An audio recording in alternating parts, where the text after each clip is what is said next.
ఇందాక చదివాం కదా 68 కీర్తనలో ఏమొచ్చి చదివాం?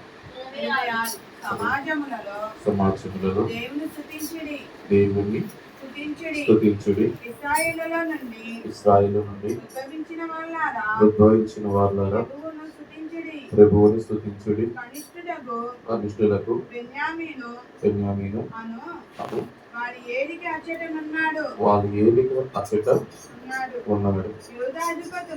యూదాధిపతుల పరివారం అచ్చట ఉన్నది. జెబూలూను అధిపతులను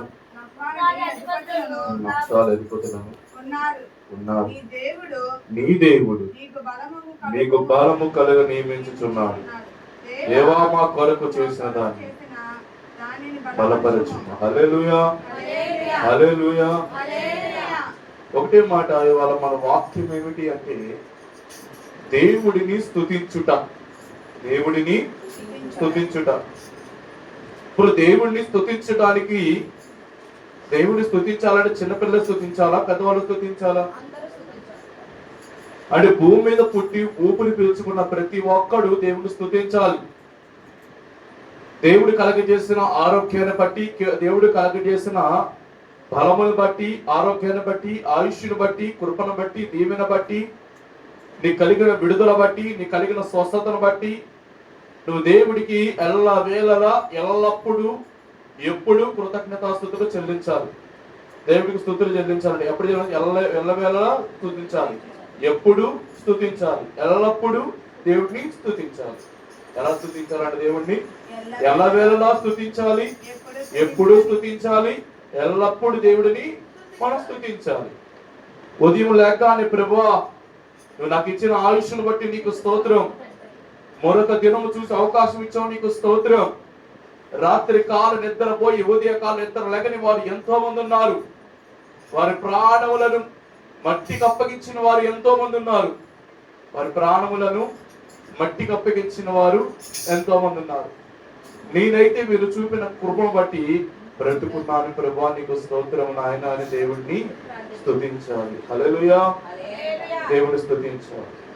ఎప్పుడు స్తుతించాలంట? ఎల్లప్పుడూ స్తుతించాలి, ఎల్లవేళలా స్తుతించాలి, ఎప్పుడు స్తుతించాలి, ఎల్లప్పుడు దేవుడికి స్తుతించాలి.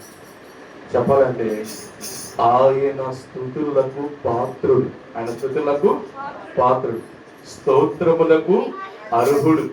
ఆయన స్తుతులకు పాత్రుడు, స్తోత్రములకు అర్హుడు, కనుడైన గొప్ప దేవుడు ఆయన. హల్లెలూయా. అటువంటి దేవుడిని మనం స్తుతించగలుగుతామో మన జీవితాల్లో అనేక అద్భుతమైన కార్యములు దేవుడు చేయడానికి సిద్ధంగా ఉన్నాడు. మన జీవితంలో జరగవన్న కార్యములు దేవుడు చేయగలడు. నా వల్ల కాదు అనుకుంటున్నావేమో, దేవుడు నీ వల్ల అయ్యిద్దని చెప్పే దేవుడు ఆయన. హల్లెలూయా, హల్లెలూయా. మన జీవితంలో ఆగిపోయిన కార్యాలు, జరగవన్న కార్యాలు, ముందుకు వెళ్ళని కార్యములు దేవుడు చేయగలిగిన వాడు, దేవుడు చేసేవాడు, దేవుడు చేసినవాడు. హల్లెలూయా. మనం ఏం చేయాల్సిన పని ఏమిటంటే దేవుడు గొప్ప ఏమి కోరుకోవట్లేదు, దేవుడు స్తుతించాలి, మనము దేవుడికి ప్రార్థించాలి, దేవుడిని మహిమపరచాలి. ఎల్లవేళలా ఎల్లప్పుడు నువ్వు దేవుడిని స్తుతించగలిగితే మన జీవితంలో గొప్ప కార్యాలు దేవుడు ఖచ్చితంగా చేస్తాడు. ఎంతో మంది జీవితంలో దేవుడు గొప్ప కార్యాలు చేశాడు. ఆ గొప్ప కార్యాలు ఏంటో మనం ఇవాళ తెలుసుకోబోతున్నాం. దేవుడు స్తుతించడం ద్వారా వారి జీవితాల్లో వారు చూసిన గొప్ప కార్యాలు, ఆ స్తుతించడంలోని గొప్ప కార్యాలు